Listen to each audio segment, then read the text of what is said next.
I moved into my first house in a quiet suburban neighborhood just outside of Cleveland in the spring of 2014. The house was a modest two-story brick home built sometime in the late 1950s. It sat on a corner lot surrounded by old oaks that cast long shadows on the lawn at sunset. I had always dreamed of owning a house like this, somewhere peaceful and safe, where I could finally settle down after years of bouncing around apartments. I never imagined the nightmare that would unfold in those very walls. I was 27, working as a software engineer, and had just landed my first big job out of graduate school. The previous owner was an elderly man who had passed away in the house, and it had been vacant for several months before I bought it. The realtor assured me the place was sound and free of any issues. The home inspection turned up nothing significant, so I signed the papers and took possession in early April.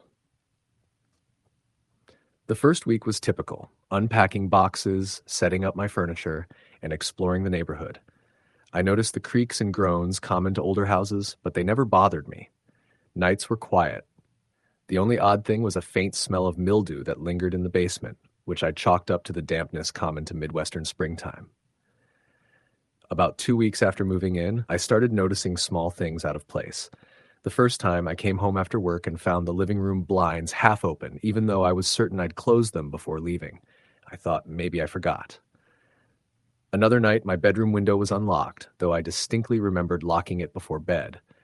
I live alone, so these things unsettled me, but I tried not to overthink it. Maybe I was tired and just forgetful. Then the noises started. At first, it was just subtle things. Footsteps in the attic late at night, doors creaking open and closed by themselves, faint whispering when I was alone in the house. I would brush it off as the house settling or the wind. But gradually, the noises became more frequent and unmistakable. One night, around midnight, I woke to the sound of the front door handle rattling. My heart jumped. I was sure I'd locked every door and window. I grabbed my phone and quietly dialed 911, whispering to the operator. The rattling stopped abruptly, as if whoever was there heard me. I heard hurried footsteps retreating into the darkness outside.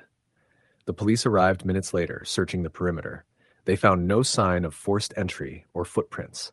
The neighborhood had been quiet. No other reports. I was shaken, but told myself it was just a prankster or a homeless person passing through. A few nights later, it happened again. Only this time, I heard soft footsteps inside the house. I froze under the covers, listening. The footsteps moved slowly down the hallway toward my bedroom door. My breathing quickened. Then, a low whisper, barely audible, seemed to say my name. The bedroom door handle turned slowly, the knob clicking as if someone was trying to open it. I reached for my bedside lamp and flicked it on. No one was there, but the door was now slightly ajar. I slammed it shut and locked it. My hands trembled as I called the police again. They checked the house but found no evidence of entry or presence. After that, I installed an alarm system, changed the locks, and added extra security cameras around the property. The footage, however, was disturbing. Sometimes late at night, the cameras would catch faint shadows moving through the hallways, even though the house was empty. Once a figure appeared at the bottom of the stairs, a pale woman in a faded dress, her face blurred but eyes piercing. She disappeared when the light turned on. I showed the recordings to a local paranormal investigator, who agreed to visit. She told me the house had a dark past. The original owners were a couple who had lived there in the 1960s. Their daughter, a young woman named Evelyn, had been murdered in the home during a botched burglary gone wrong. The killer was never caught. Evelyn's spirit was believed to still linger, restless and unable to find peace. The investigator recommended a cleansing ritual. She performed it one evening, burning sage and chanting prayers as I watched nervously. For a few days, the disturbances ceased.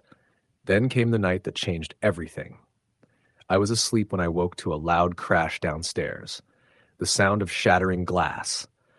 Heart racing, I grabbed the bat by the bed and crept downstairs. In the living room, the front window was broken, shards scattered across the floor. I called 911 and waited in the dark, gripping the bat, listening for movement.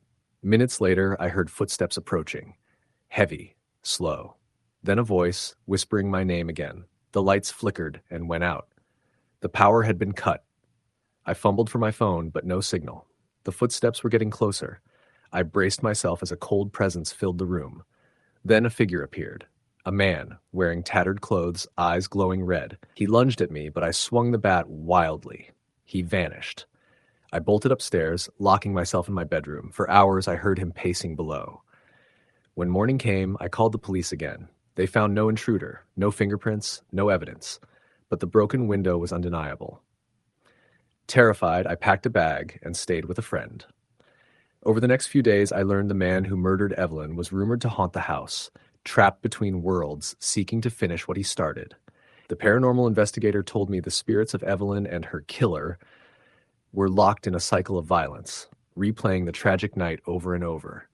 I realized my home was a battleground. I couldn't stay. I sold the house within a month and moved hundreds of miles away. Sometimes when I close my eyes at night, I still hear the footsteps, and I swear I can feel eyes watching me in the dark. Story: The end. It was around late September when Emily and her husband Jared moved into their new house in the outskirts of Asheville, North Carolina. They had been saving for nearly 6 years to afford something away from the crowded apartments and sirens of the city.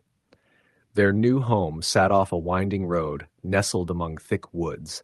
It had a wide wraparound porch, creaky wooden floors, and a slightly crooked chimney that gave it character. Emily had fallen in love with it the moment they stepped in, even though the property had been on the market for a suspiciously long time. The neighbors were far apart, which they saw as a plus: quiet, peaceful, private. The realtor had brushed off the extended vacancy with vague mentions of a dated interior and bad timing with the market. Jared had asked if anything bad had ever happened there. The realtor chuckled and said, "No murders or meth labs, if that's what you mean." The first few weeks were uneventful. They unpacked, painted the rooms, and got used to the chorus of crickets and the occasional owl hoot at night. The air was crisp, cleaner than anything they were used to. But the house had its quirks. The first thing Emily noticed was the doorbell. It rang in the middle of the night. The first time it happened, they assumed it was a prank. Jared grabbed a baseball bat and rushed to the door, but no one was there. They bought a cheap security camera the next day and installed it facing the porch. The following night, the doorbell rang again. Jared jumped up and checked the camera footage. Nothing. No movement. No one on the porch, just a glitchy flicker in the frame like static on a TV. "It must be a short in the wiring," Emily suggested, but her voice was uncertain. Jared nodded, though he didn't seem fully convinced. They stopped using the front door altogether and used the side entrance by the kitchen. They even disconnected the doorbell. But that didn't stop the ringing. It kept going off, sometimes at 2 a.m., sometimes just after midnight. With the doorbell completely disabled, the sound should have been impossible. And yet, there it was, clear as ever, echoing through the house. One night, Jared was up late working on his laptop when he heard it again. This time, though, it wasn't the doorbell. It was a knock. Not frantic, not soft, just slow, deliberate knocks on the window next to his desk. He turned and saw nothing, just darkness beyond the glass. The porch light didn't reach that side of the house. Emily was already asleep. Jared didn't wake her. He didn't want to scare her, but he didn't sleep that night either. Over the next few days, things escalated. Objects moved. Jared's keys would vanish from the kitchen counter and reappear on the porch. The TV would turn on by itself, always tuned to static. One morning, Emily found muddy footprints leading from the back door to the hallway. They were barefoot, long-toed, and smeared across the wood floor like someone had dragged their feet. They led to the basement door, which stood slightly open. Neither of them ever went down to the basement after dark again. Emily started having dreams. In one, she was in bed, paralyzed, while something crawled up the mattress and whispered her name over and over. Another dream ended with her screaming as she saw someone standing in the corner of the bedroom, just watching her. But it wasn't until Halloween night that they realized they weren't just dealing with some haunted house cliché. They were in danger. It was nearly midnight. They hadn't gotten any trick-or-treaters, unsurprising given how far out they lived. Emily had just gone to bed while Jared stayed up watching a horror movie, something he now regretted deeply. That's when the knocking started again. Only this time it wasn't on the window. It was on the front door. 3 slow knocks. He sat still for a second, remote in hand, frozen. Then came another knock. Louder. He looked at the security feed on his phone. No one there. Then another knock. He stood and walked cautiously toward the front of the house. As he reached for the door handle, his phone buzzed in his hand. A motion alert from the camera. Finally, he glanced at the screen. There was someone on the porch now, a figure, blurry and out of focus, standing perfectly still just inches from the camera. Its head was tilted slightly. It was wearing what looked like old-fashioned clothes, rags almost. Jared squinted at the image. Then the camera glitched and went to black. The power went out in the house. He called out for Emily and heard her stir upstairs. "Stay up there," he shouted, his voice shaking. He grabbed the bat again and stepped away from the door. The entire house was pitch dark now. He could hear faint scratching sounds from the walls, impossible to locate, like dozens of little fingers running down the inside of the drywall. And then he saw movement. Someone or something was moving down the hallway, not walking, gliding. Jared backed up into the kitchen, fumbling for the drawer where they kept the flashlight. But as soon as he turned it on, the beam caught the figure directly. It was tall, pale-skinned, its face gaunt and expressionless, black, sunken eyes, no lips, just open teeth clenched in a permanent grimace. And then it disappeared. Not ran away, not ducked out of sight. It was just gone. Emily screamed upstairs. Jared ran up the steps 2 at a time, heart pounding. He found her in the bedroom, curled on the bed, her eyes wide with terror. She was pointing at the closet. "It's in there," she whispered. He turned toward the closet slowly. The door creaked open an inch more. Inside, nothing. He opened it fully. Still nothing. But the air was cold, freezing, like stepping into a walk-in freezer, and it smelled like wet soil and old meat. They didn't sleep that night. In the morning, Jared went to check the footage again. The camera showed no figure at all. Just a frame-by-frame recording of the porch slowly fading into static before shutting off. They contacted a local priest, even though neither of them were religious. He came, sprinkled holy water, muttered prayers, and told them he felt something deeply wrong in the home. But he didn't elaborate. He wouldn't come back. Desperate, they started looking into the property's history. And that's when they found it. A local librarian dug up old records from the 1940s. A man named Samuel Gallows had once lived on the land. He was a recluse, some kind of spiritualist or cult leader. He'd built a cabin there with no plumbing, no electricity. According to rumors, he conducted cleansing rituals and soul departures. One neighbor claimed to have seen people going in and never coming out. Eventually, Samuel disappeared. The cabin burned down. The land was left untouched for decades until someone built the current house over it. The basement, they realized, was directly over where the cabin once stood. They decided to sell the house and move. But by then, it was too late. One night, as they were packing, Jared went missing. Emily had gone to the store and came back to find the back door wide open and Jared's phone on the floor. The police searched the house, the woods, everything. No sign of him. But Emily knew. Somehow she knew he never left the house. She moved in with her sister after that, barely speaking to anyone. She looked hollow, changed, haunted. 2 weeks later, her sister found her sitting on the porch in the middle of the night, barefoot, her clothes soaked in mud. She was staring at nothing. When asked what she was doing out there, she whispered, "He comes to the window now. He wants me to let him in." Her sister thought it was grief, but that night she heard it too. 3 slow knocks on the bedroom window, followed by a whisper, "Let me in." Story the end. It started just after I moved into a small, older rental home in the outskirts of Salem, Oregon. It was early March, and the rain came down in sheets nearly every day. I'd recently gotten out of a long-term relationship and needed a fresh start, something quiet and affordable. The place wasn't impressive, but it had its charm. Hardwood floors, creaky stairs, and a fireplace that hadn't been used in years. My realtor had said it was built in the 1930s and had a lot of character. That should have been my first red flag.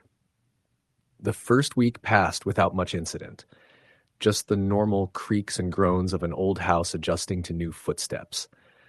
The backyard was overgrown with blackberry bushes and moss, and I'd sometimes spot a raccoon or two scrambling through the brush when I took the trash out. But around the 8th night, I woke up to what I thought was knocking.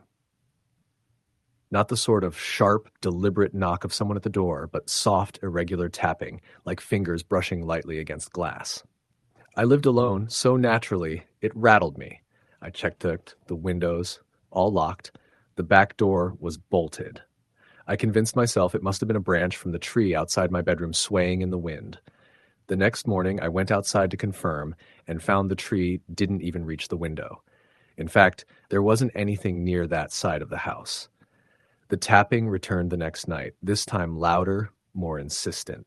It happened around 2:43 a.m. I remember the exact time because I'd been staring at the digital clock in a haze of half sleep when it began. I stayed in bed holding my breath, hoping it would stop. After a few minutes, it did. But I didn't sleep after that. 3 nights later, I came home late from a closing shift at work. It was nearly 1 a.m., and the rain was pounding hard against the roof. As I walked into the house, I noticed a faint smell, like mold mixed with something sweeter, maybe decaying fruit. I assumed it was something in the trash, but when I checked, everything was fine. I even took the bag out just to be sure, but the smell persisted. I sprayed air freshener and opened a window before going to bed. At 3:11 a.m., I woke up again, this time to a slow, rhythmic creaking coming from the hallway outside my bedroom, like someone was stepping carefully, heel to toe. I stayed completely still, eyes locked on my closed bedroom door, waiting for it to open. It never did. The creaking stopped, and after what felt like an hour, I somehow fell back asleep. I started keeping a kitchen knife beside the bed. The following day, I went through the house with a fine-tooth comb. I checked closets, crawl spaces, the attic, everything. I even called my landlord to ask if anyone had a key. She assured me I was the only one who'd been given access and that all previous tenants had returned their copies. She told me in a casual tone that the previous tenant had moved out after just 3 months. Didn't say why, she said, just left mid-lease and paid the fee to break it. The next evening, I installed a small motion sensor camera in the living room that sent clips to my phone. I set it up to record overnight. That night, I lay in bed, knife nearby, heart pounding. The tapping started again around 2:40 a.m., followed by the same creaking. I could have sworn I heard whispering just outside my door, so faint it could have been my imagination. In the morning, I checked the camera footage. It had recorded a clip at 2:46 a.m. I tapped it open. The clip showed the living room, dimly lit by the street lamp glow leaking through the window. For the first 5 seconds, nothing happened. Then, movement. Something stepped into frame from the left. Not a person exactly, at least not clearly. It looked like a figure, tall and gaunt, moving in slow, jerky motions like it wasn't used to its own limbs. It moved past the couch and stood, facing the camera directly. But there was no face, just a featureless, dark mass where a head should have been. It stayed there for a full 10 seconds, then slowly backed out of frame. I deleted the clip. I told myself it was a glitch, a light flare, maybe even someone messing with me. But I didn't really believe that. That night, I stayed up in the living room with a knife and a flashlight. Hours passed and nothing happened. I nearly dozed off around 3 a.m. when I heard it again, the same tapping, but this time it came from the window behind me. I turned slowly, light shaking in my hand, and saw nothing.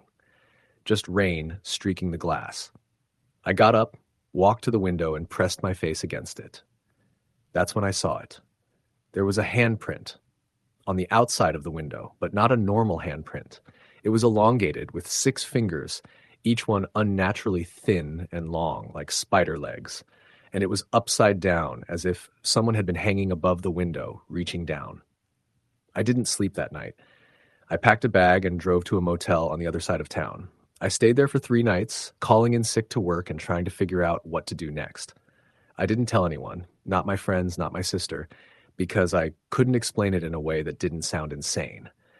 I returned to the house during the day to grab more clothes. Everything looked normal, except the smell was worse. Now it was like rot, soaked into the walls.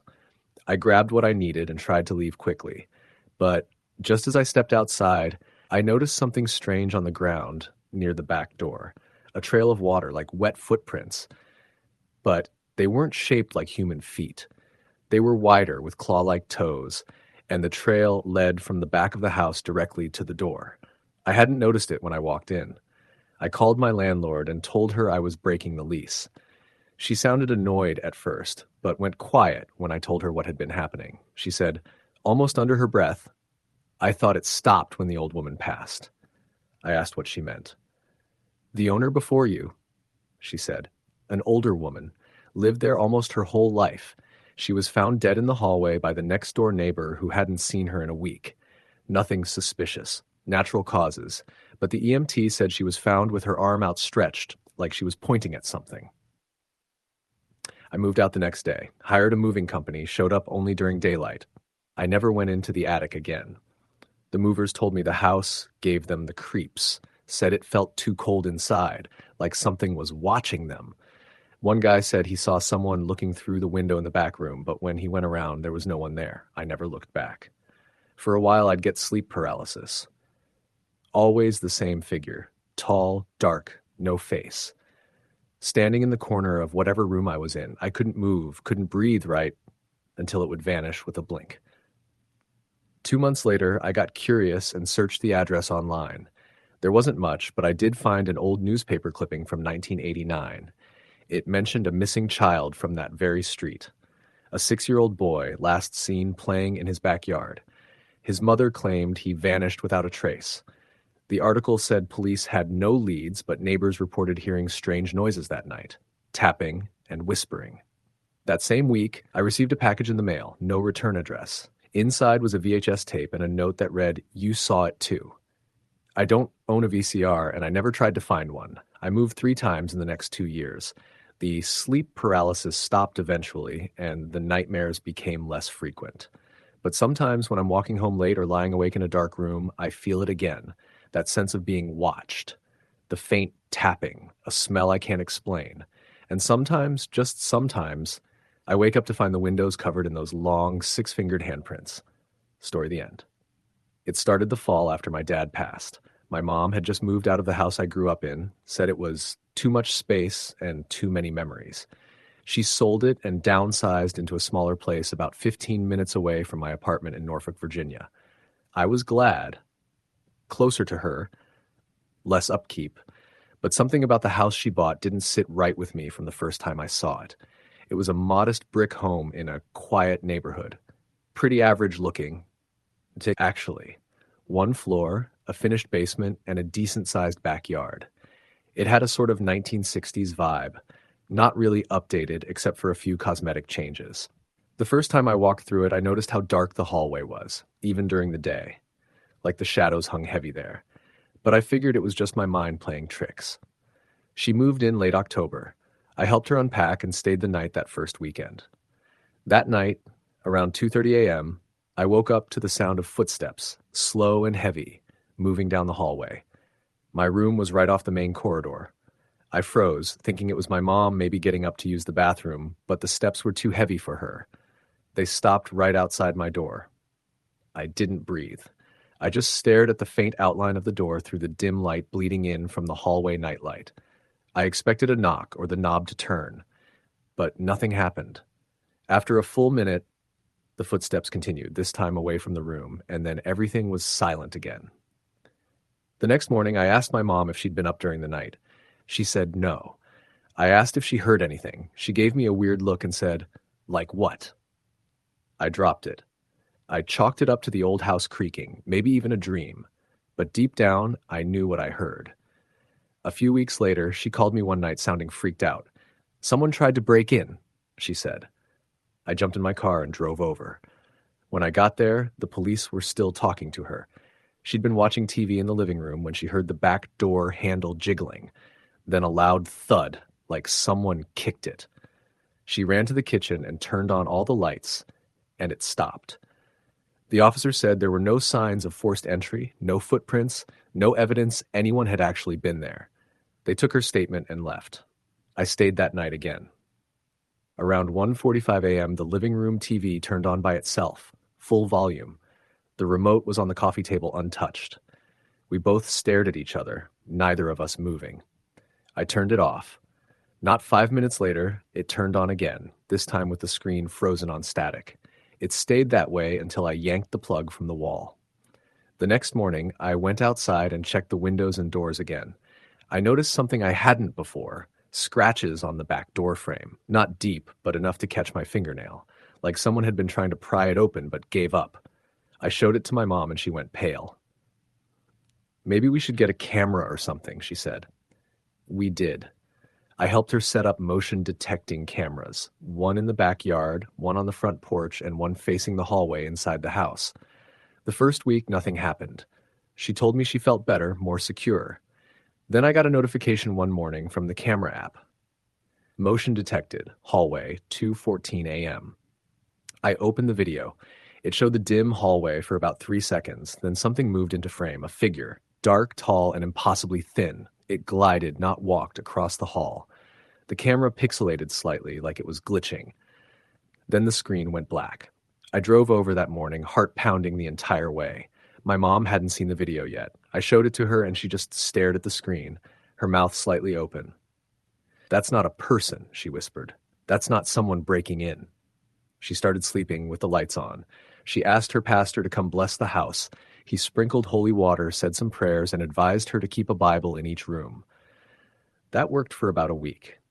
Then she started hearing voices. At first, whispers in the hallway, then loud talking, unintelligible, angry chatter. One night, she called me sobbing. She was hiding in her bedroom because the front door had opened by itself and slammed shut. No one was inside. The security cameras didn't show anything out of the ordinary, just a normal, quiet night, as if the house itself blocked the evidence. I started doing research. The previous owner had died in the house. An old man, widowed, lived alone. The neighbors said he kept to himself and was a little strange. When he passed, his body wasn't discovered for over a week. Apparently, he'd been found at the bottom of the basement stairs, neck snapped. Police said it was accidental. He tripped and fell. But the more I read, the more stories I found. Weird ones. About how after his death, the people who cleaned out the house complained of lights turning on and off, rooms growing ice cold, and whispers when no one else was around. The real estate agent must have kept that information quiet. Legally, they only had to disclose deaths if they were murders. Then came the night I almost didn't make it out. It was late December. I was staying over during the holidays, and we'd been baking cookies earlier that night. Around 11:30 p.m., we turned in. I stayed in the guest room off the hallway. Around 3 a.m., I woke up freezing, like teeth chattering cold. I sat up and saw that my breath was visible in the room, even though the heater was on. I stood up to check the vent, and that's when I heard it. Someone breathing right behind me. I turned, but no one was there. The closet door creaked open an inch. My body locked up. I stood there staring, the kind of staring that burns your eyes from not blinking. Then slowly the closet door creaked open further, just enough to see into the pitch-black gap. I didn't wait. I backed out of the room and ran straight to my mom's bedroom. I threw open the door. She was already sitting up, pale as death. She said, "I heard footsteps. I thought it was you." We both sat there, clutching the blanket like it would protect us. Then suddenly the bedroom door slammed shut on its own. I ran to it. Locked. Not just shut, locked from the outside. We banged and yelled. No one came. My mom started praying under her breath. I kicked the door again and again until it finally burst open. The hallway lights flickered violently as we moved. As we passed the guest room, I swear I saw someone sitting on the bed. A shadow figure, completely still. I didn't stop to look again. We left the house and drove to a 24-hour diner. Sat in the parking lot until the sun came up. That morning, she agreed to sell it. But before she could even list it, things got worse. She began having dreams, vivid ones, of someone standing over her bed, whispering things she couldn't remember when she woke up. She'd find muddy footprints in the hallway, even though no one had been inside. The back door would be wide open some mornings, even though it had a bolt and a chain. One night, she called me and said, "I don't think I'm alone in here anymore. Not just haunted, like it's trying to move in." I told her to stay with me. But when I got to her house to pick her up, the front door was open. Lights were off. The house was dead silent. I walked in, calling her name. No answer. My stomach dropped. I moved through the house, checking each room. Nothing. Then I heard something. Movement downstairs in the basement. I crept down the steps, heart in my throat. The basement was pitch black. I used my phone light to scan the room. She was standing in the far corner, facing the wall, completely still. I called her name again. No response. I reached out and touched her shoulder. She turned slowly and her eyes looked wrong, wide, empty, like she was looking through me. I said, "Mom, let's go, please." She blinked and suddenly gasped, like waking up from a trance. She grabbed my arm and whispered, "It doesn't want me to leave. It said it needs someone to stay." We left that night. She never returned to the house. We hired movers to pack her things while she stayed with me. The house sold fast. Cash buyer, no questions. I wanted to warn them, but legally I couldn't say anything. We kept one of the old hallway camera files. Sometimes I still watch it, even though it makes my skin crawl. The dark figure, tall, featureless, moving silently across the frame. One time, right before the footage cuts out, it turns toward the camera, just slightly. And the air around it seems to ripple, like heat waves from a fire. And then it's gone. To this day, my mom won't talk about what happened that winter. If I bring it up, she shuts down, says it was a bad time, and changes the subject. But sometimes when it gets quiet, I can see the look in her eyes, that hollow fear that never really left. Whatever was in that house wasn't just a ghost. It wanted to live again. And it almost succeeded. Story the end. It was the summer of 2018, and I had just moved into a small single-story house outside of Augusta, Georgia. It wasn't anything fancy, just 2 bedrooms, 1 bath, and a kitchen with creaky linoleum tiles. But it was mine. After years of bouncing between roommates and apartments, the solitude felt like a kind of freedom. I'd saved up for this place, signed the papers myself, and spent 2 long weekends painting the inside in muted earth tones. Everything felt still and quiet, and that's exactly what I thought I wanted. My neighbors were a few hundred feet away on either side, older couples mostly, and the neighborhood itself was rural enough that you didn't hear much at night aside from the occasional dog barking or the low hum of cicadas. There were dense woods behind my backyard, stretching for what looked like miles. I was told by the previous owner that they used to hear foxes and owls at night, and sometimes coyotes. The isolation was something I welcomed at first. I liked being away from the noise of the city. The first week went smoothly. I unpacked, got into a little routine, and started sleeping better than I had in months. But then things started feeling off. It started small. Just tiny things that didn't seem like a big deal on their own. One night, I was watching TV in the living room around 10 p.m. when I thought I heard the front doorknob rattle. I muted the TV and waited, holding my breath. Nothing. I got up, checked the lock, still latched, and shrugged it off. Maybe it was the wind or my ears playing tricks. 2 nights later, I found the back door slightly open when I got home from work. I was absolutely sure I had locked it. I'm obsessive about locking doors, always have been. I even remembered pushing the deadbolt in and pulling on the handle to check. Yet when I got home that day, it was just ajar, a half-inch open, swaying with the breeze. Nothing was missing, and nothing looked disturbed inside. But it didn't sit right. I changed the locks the next morning and even added a security bar to the back door. I installed a cheap motion-activated light on the porch and put bells on the doorknobs just for peace of mind. The night after I did all that, I fell asleep a little easier. That calm didn't last. One evening the following week, around 2 a.m., I woke up suddenly, not from a sound or a nightmare, but from an overwhelming feeling that someone was in the house. The air felt heavy, like the room was pressing in around me. I sat up in bed, heart thudding. I couldn't hear anything but my own breathing. I reached for my phone and turned on the flashlight. Nothing. But when I stepped out of bed, the floorboard by the closet creaked, and something creaked back from the hallway. It was slow, deliberate, not like a house settling, but like a footstep. I froze. Then came another, closer. I tiptoed to the door, trying not to make a sound. My bedroom door was slightly cracked open, and through that gap I saw a faint shadow move past in the hall. It wasn't a trick of light. It moved like a person, slow, careful, almost hesitant. But there was no sound of breathing, no sound of shuffling clothes. I couldn't see a face, just the dark mass moving past my door and down the hallway toward the living room. I backed away, heart in my throat, and grabbed the aluminum baseball bat I kept in the closet. I waited for the sound of anything, a crash, a door opening, but there was nothing. Just silence. I finally worked up the nerve to push the door open and step into the hallway, flashlight in one hand, bat in the other.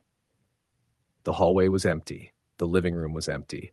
The front door was locked. The back door was locked. No windows were open. No drawers rifled through. No signs anyone had been there. I barely slept that night.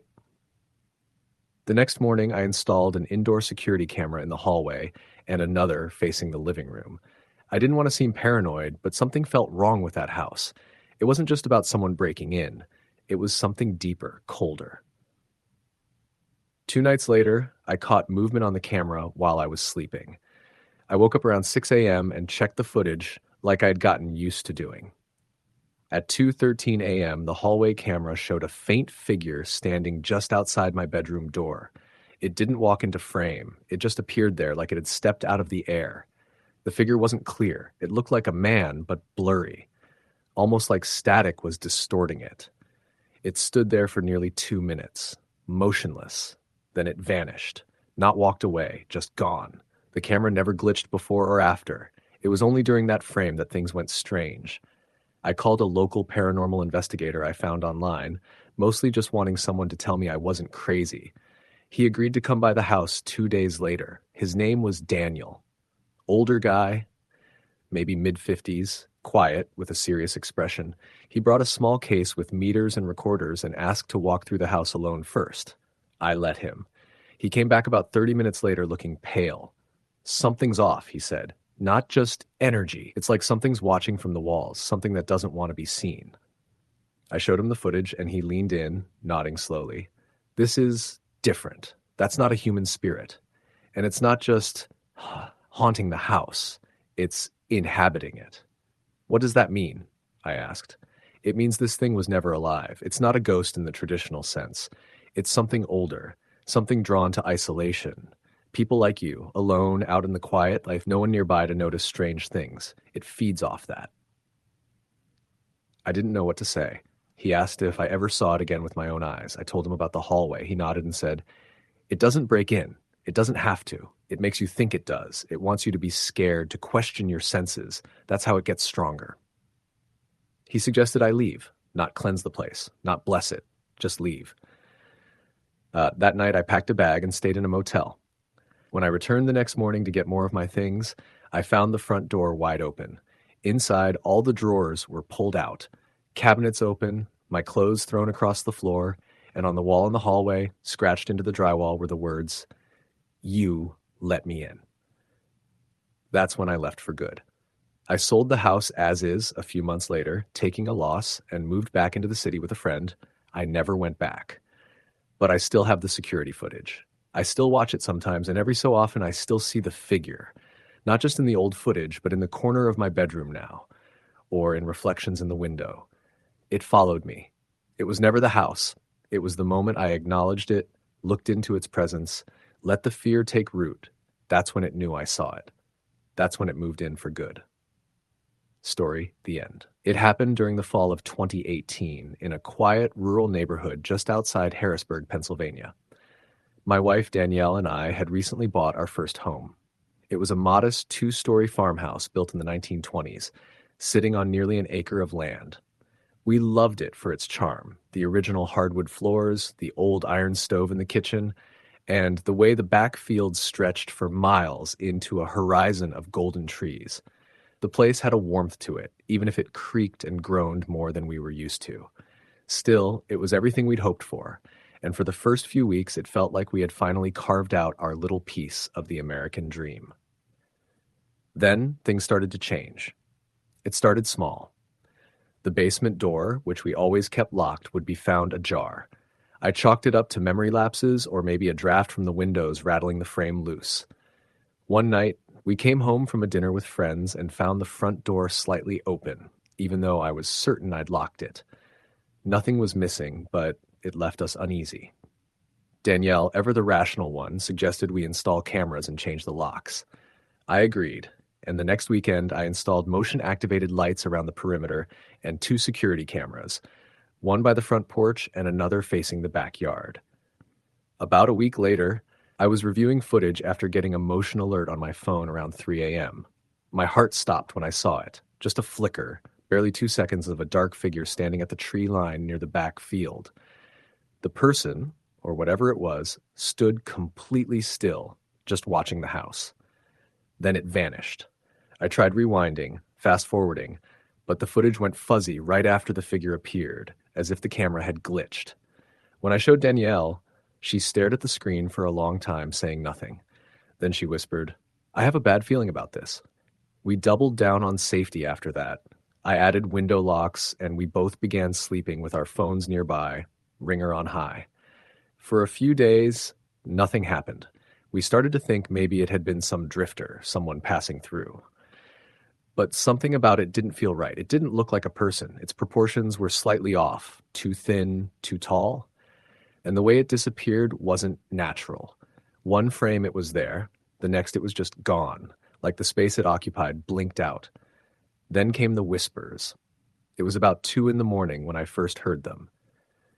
Danielle was asleep beside me, and the only light in the room came from the faint glow of the nightstand clock.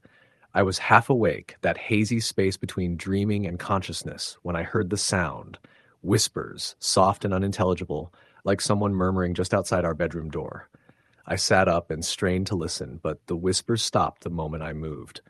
I got out of bed and checked the hallway. Nothing. I even peeked downstairs. Everything was quiet. I told myself it was the wind, or maybe I had imagined it, but the next night, Danielle heard them too. She shook me awake, pale and trembling. "You hear that?" she whispered. The room was dead silent. Then faintly, the whispers returned, like someone mumbling behind the walls. We couldn't make out words, just the cadence of someone speaking low and fast. We didn't sleep the rest of the night. The following day, we called in a paranormal investigator. It felt ridiculous, but something in that house wasn't right. The investigator, a woman named Marcy, walked through the house with some equipment: EMF readers, audio recorders, the usual gear you see on those ghost hunting shows. She was calm, methodical. At one point, she stopped near the basement door, which again had been found open that morning. "There's something in the basement," she said softly. "Something that doesn't belong." We followed her down the creaky wooden steps. The air grew colder with each step, and I felt a tightness in my chest, like something was pressing against me. Marcy stood near the old furnace and closed her eyes. "This was never just a house," she whispered. "Something was invited here, a long time ago, and it never left." We asked what she meant, but she just shook her head. That night, Danielle and I slept in the guest room upstairs, hoping a change of space would help. But it didn't. If anything, it made it worse. Around 3:17 a.m., the power went out. The room went pitch black. I got up, groping for my phone flashlight. As I reached the door, I heard footsteps. Heavy, deliberate footsteps moving up the stairs. "Danielle," I hissed. "Someone's in the house." She clutched the blanket and nodded. We froze. The footsteps grew louder, closer. Then they stopped, right outside the guest room door. I held my breath. No movement, no sound. Then the doorknob began to turn, slowly, deliberately. I rushed forward and threw the door open. But the hallway was empty. No one there. The lights flickered back on a second later. We packed a few bags and left for a motel the next day. The next morning, I reviewed the security camera footage. What I saw still makes my stomach twist to this day. At exactly 3:17 a.m., the camera in the backyard picked up something. The tall, thin figure was back, standing in the same spot as before near the tree line. But this time, it moved. It began walking toward the house, its arms swinging strangely, like they were too long. As it approached the back door, the footage again glitched. But this time, when it returned, the door was open, and the figure was gone. The front porch camera didn't show it leaving. We didn't go back for 2 days. When we finally returned, we brought my brother and his friend, both cops. They swept the house with flashlights and weapons drawn, but found nothing. No signs of forced entry, no footprints, nothing disturbed. But something had changed. The air felt charged, heavy. Danielle began refusing to sleep alone. I started hearing whispers in other parts of the house during the day. One afternoon, while I was in the shower, the mirror fogged up, and I saw what looked like a handprint appear on the glass. It wasn't mine. And then came the worst night of all. It was late October, just a few days before Halloween. The air had turned crisp, and leaves skittered across the driveway in small gusts of wind. We tried to pretend everything was normal. We even invited a couple of friends over to distract ourselves. That night, after they left, we went to bed early.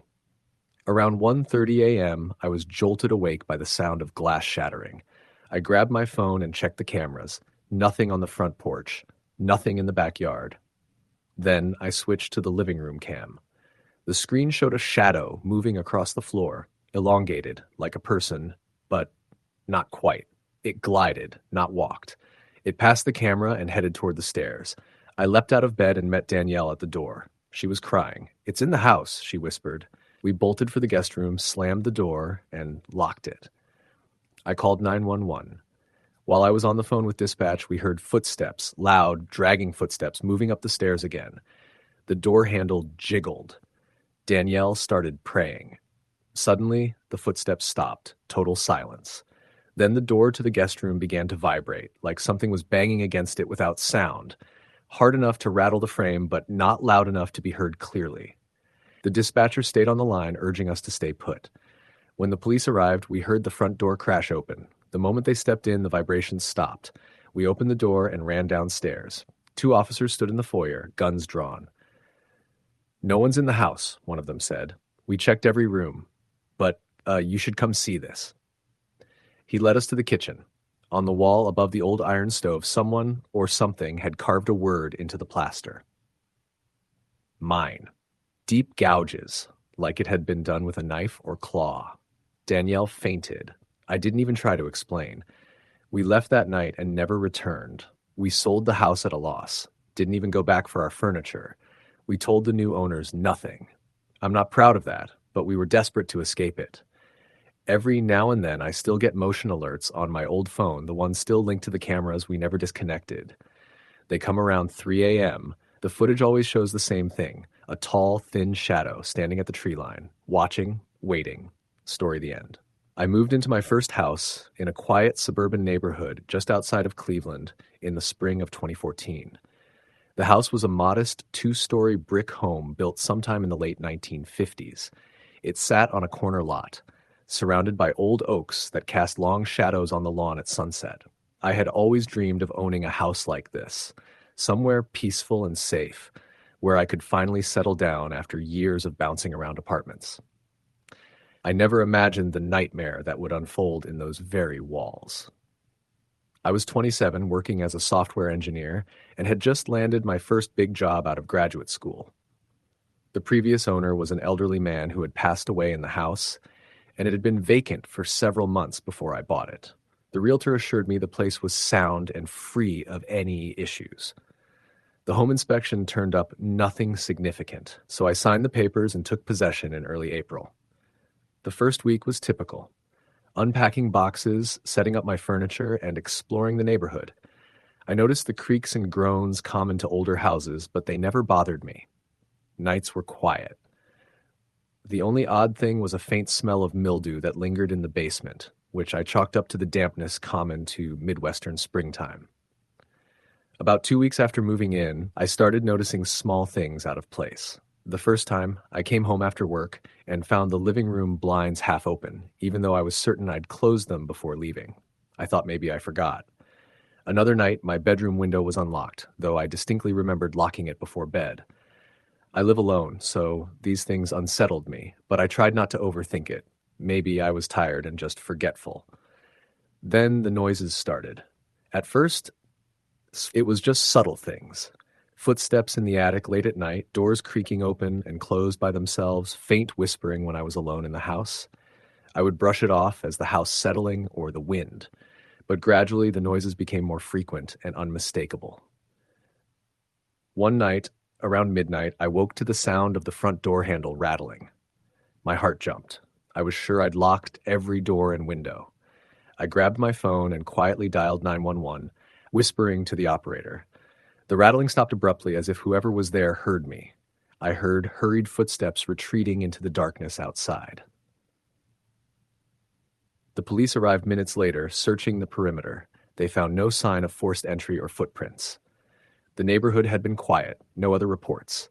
I was shaken but told myself it was just a prankster or a homeless person passing through. A few nights later it happened again. Only this time, I heard soft footsteps inside the house. I froze under the covers, listening. The footsteps moved slowly down the hallway toward my bedroom door. My breathing quickened. Then, a low whisper, barely audible, seemed to say my name. The bedroom door handle turned slowly, the knob clicking as if someone was trying to open it. I reached for my bedside lamp and flicked it on. No one was there. But the door was now slightly ajar. I slammed it shut and locked it. My hands trembled as I called the police again. They checked the house but found no evidence of entry or presence. After that, I installed an alarm system, changed the locks, and added extra security cameras around the property. The footage, however, was disturbing. Sometimes, late at night, the cameras would catch faint shadows moving through the hallways, even though the house was empty.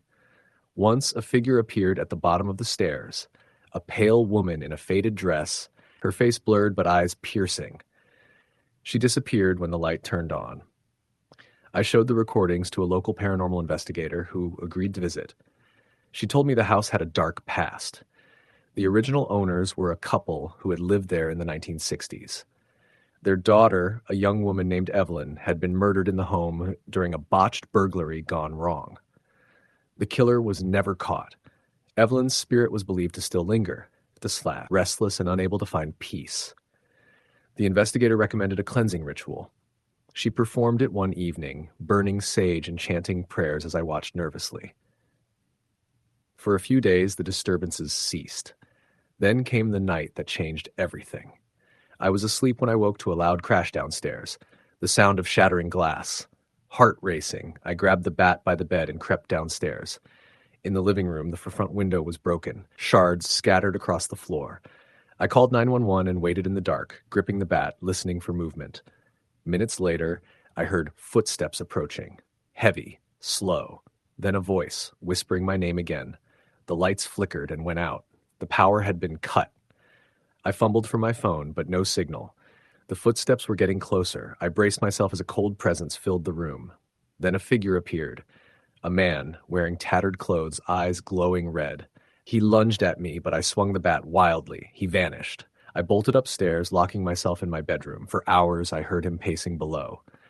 When morning came, I called the police again. They found no intruder, no fingerprints, no evidence. But the broken window was undeniable. Terrified, I packed a bag and stayed with a friend. Over the next few days, I learned the man who murdered Evelyn was rumored to haunt the house, trapped between worlds, seeking to finish what he started.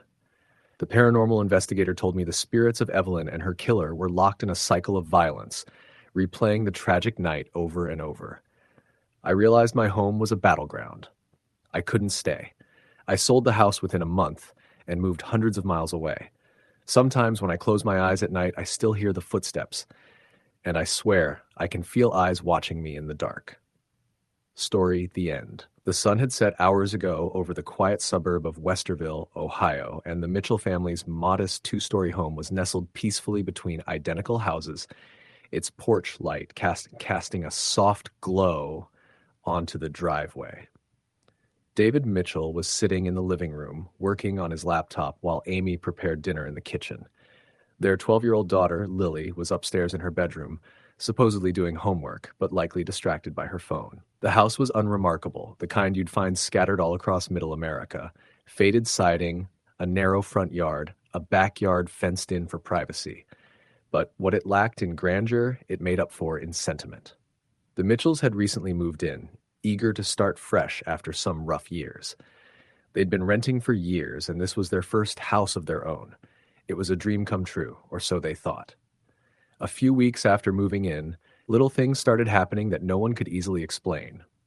It began with lights flickering when no one was near the switches, faint footsteps echoing down the hallways late at night, and doors mysteriously left ajar. At first, they wrote it off as the quirks of an old house settling into its new residence.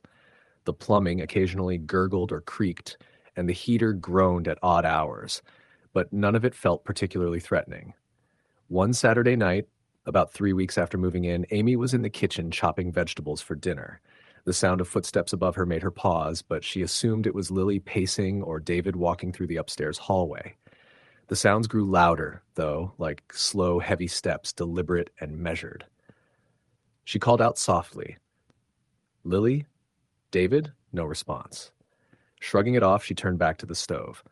Later, while watching TV on the couch, Amy's eyes darted toward the staircase as a shadow flickered across the upper landing. The hairs on her neck stood on end. She blinked, and it was gone. She told herself it was just a trick of the light, but the unease clung to her. That night, Amy checked on Lily in her room. The little girl was sound asleep, her nightlight casting a warm orange glow on her stuffed animals. Amy felt relieved. She kissed her forehead and went back downstairs, but then she heard it again, a faint knock at the back door. Quiet, soft, 3 taps. Amy froze. She had locked all the doors and windows before bedtime. Maybe a branch had hit the door in the wind. The trees outside were bare, and the air was still. She went to the door, peered out through the peephole. Nothing. No movement. No one. Just silence. David came home late that night, exhausted from work. When Amy told him about the knocking, he shrugged. Probably a raccoon or something. But deep down, neither of them were convinced. The next day, things escalated. David was working in the garage when he heard the front door slam shut. Rushing inside, he found the door locked from the outside. No sign of forced entry, but the deadbolt was securely in place. Amy was upstairs when she heard the creak of footsteps on the ceiling, like someone pacing across the second-floor hallway. She called David on the phone, but he didn't answer. Her heart thumped wildly. She called out, "Lily, David," but only silence answered. Then the lights in the hallway flickered violently and went out. The house was plunged into darkness. Amy fumbled to grab her phone's flashlight and started walking downstairs, but a cold breeze brushed past her despite all the windows being shut. She felt a breath on the back of her neck and spun around, but again, nothing. That night, Lily began refusing to sleep in her own bed. She insisted someone was watching her from the closet, a dark figure that didn't blink who stood very still. Amy opened the closet to reassure her. It was empty, just clothes and shoes. But Lily was adamant. Over the next few days, strange things began to plague the family. The lights flickered incessantly, items went missing, only to turn up in odd places. Amy's keys inside the refrigerator, David's wallet on the bathroom floor. Doors slammed shut unexpectedly. The thermostat dropped without reason, making the house ice cold in spots. One evening, as David was brushing his teeth, he saw a shadowy figure reflected in the bathroom mirror. It was behind him, tall and formless, eyes glowing faintly. He spun around, but no one was there. The panic settled like a dark cloud. David and Amy started to question their sanity, wondering if the stress of moving and work was making them hallucinate. But Lily's terror was real. She had begun sleepwalking, waking up in strange places, whispering about a man who didn't want them in the house. Late one night, David was working on his laptop in the living room when he heard a soft knock on the front door. He looked through the peephole. No one. Then the knocking started again, this time at the back door. He grabbed a baseball bat and slowly approached the door. No one. But the door handle was slowly turning. David yanked the door open to see the porch empty and cold mist rising from the lawn. He slammed the door shut, heart pounding.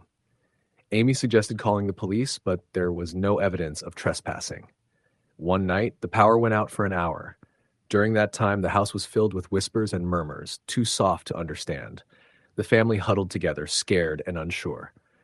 After the lights returned, Amy found a message scratched into the wooden door frame of Lily's room. Go away. David installed cameras around the house, hoping to catch a trespasser, but the footage was eerily blank during the times strange things happened. Then came the night of the home invasion. It started around 2 a.m. when David and Amy were asleep. Lily was supposed to be asleep in her room, but they woke to her screams. David jumped out of bed and sprinted upstairs. Lily was in the hallway, eyes wide with terror. "Someone's in the house!" she shouted. David grabbed his phone, called 911, and began checking the rooms. But all doors were locked from the inside. No one was there. Yet, they heard footsteps, soft and slow, echoing through the house. Amy saw the shadow moving across the kitchen wall. Then the front door slammed shut downstairs. David and Amy called out, but the house was filled with silence. Suddenly, a cold hand gripped David's ankle. He yelped and kicked it off. Amy felt a presence brush past her as if someone invisible had walked through the room. The police arrived 15 minutes later, sweeping the house. No intruders. But the house was still. The officers found no sign of forced entry, but the front door lock was jammed, making it impossible for anyone to get in or out during the time of the disturbance. The family was shaken but relieved. Still, nights afterward were filled with unexplained noises. Doors creaking, footsteps in the attic, whispering voices calling their names. David started seeing a figure in the hallway, an old man, pale and gaunt, staring at him with hollow eyes. Amy heard a voice whisper, "Leave." Lily refused to go upstairs, convinced the shadow was waiting. Desperate, the family invited a local medium, Karen, to visit.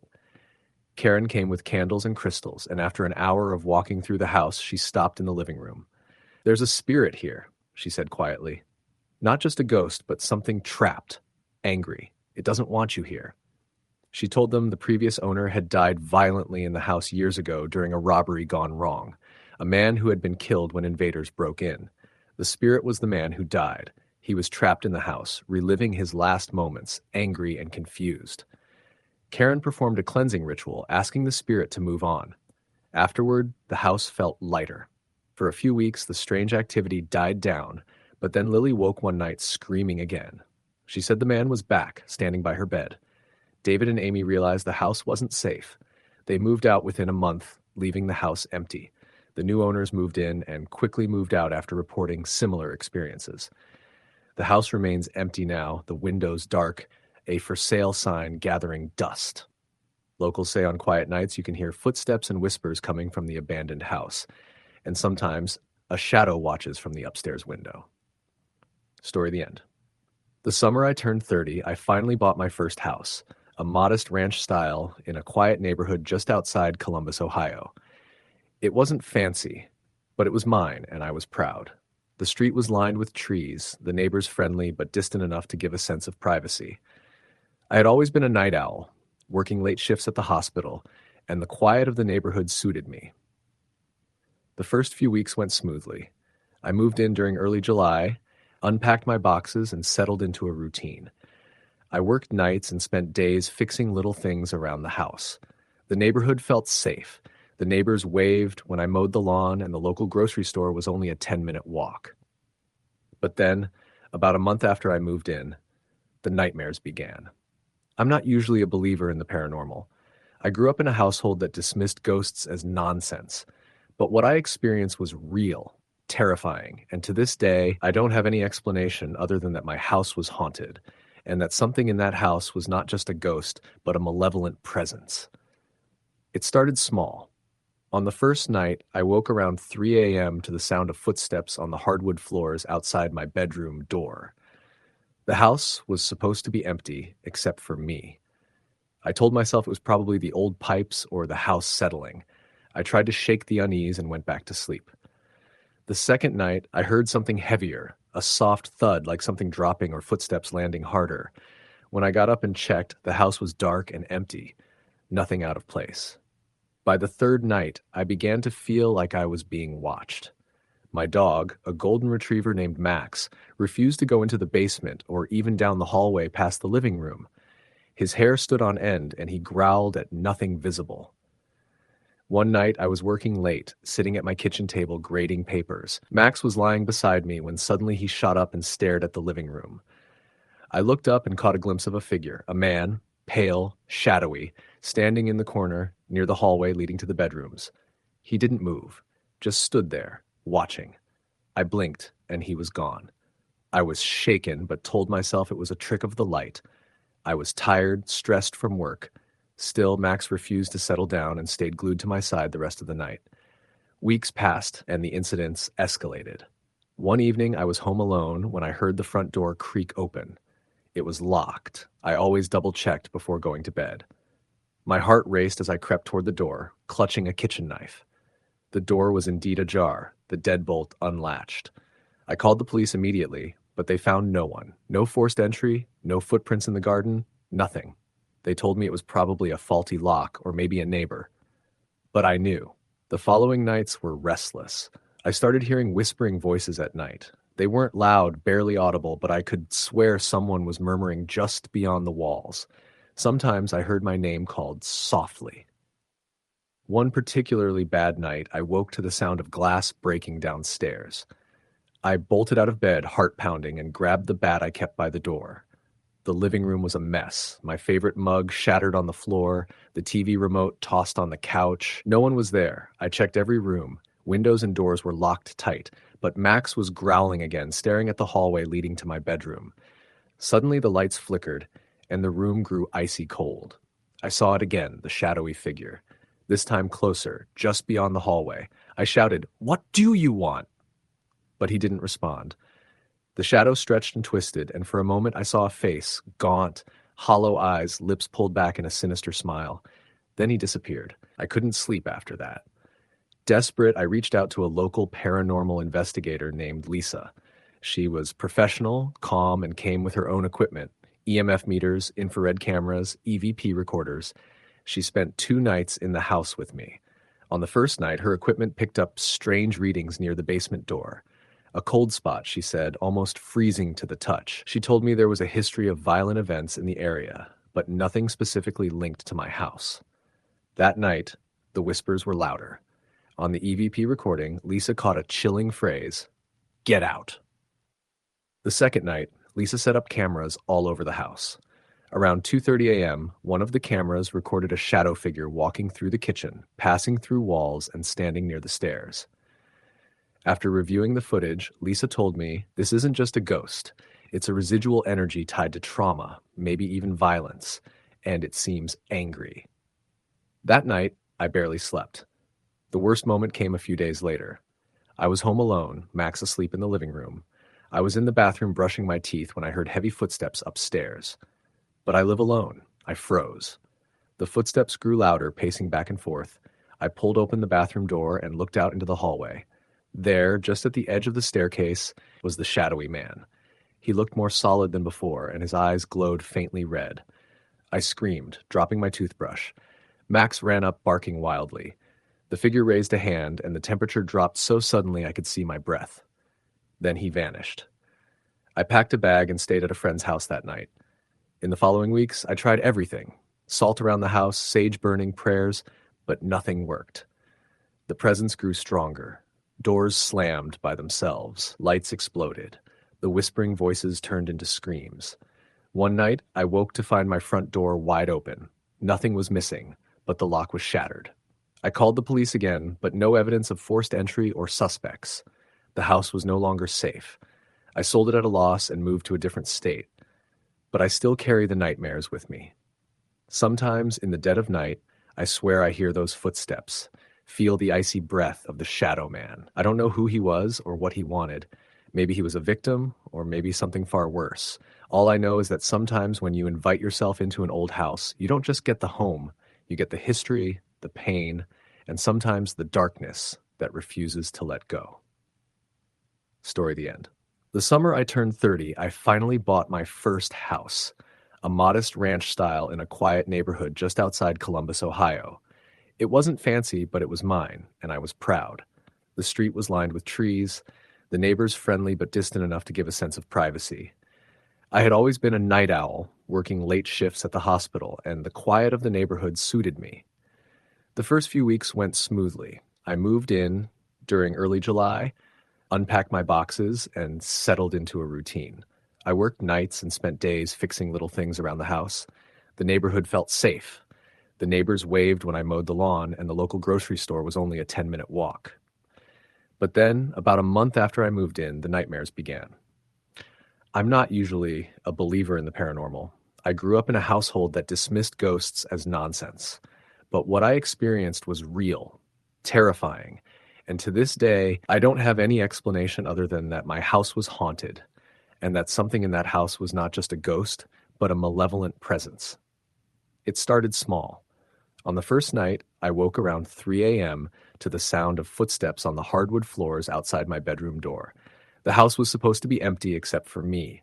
I told myself it was probably the old pipes or the house settling. I tried to shake the unease and went back to sleep.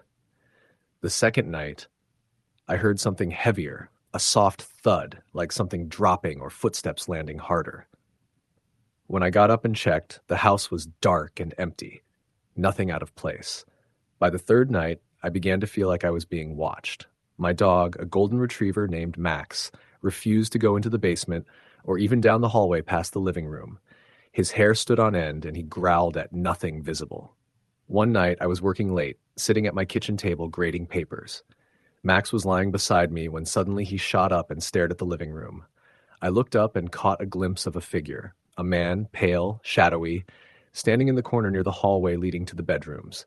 He didn't move, just stood there, watching. I blinked, and he was gone. I was shaken, but told myself it was a trick of the light. I was tired, stressed from work. Still, Max refused to settle down and stayed glued to my side the rest of the night.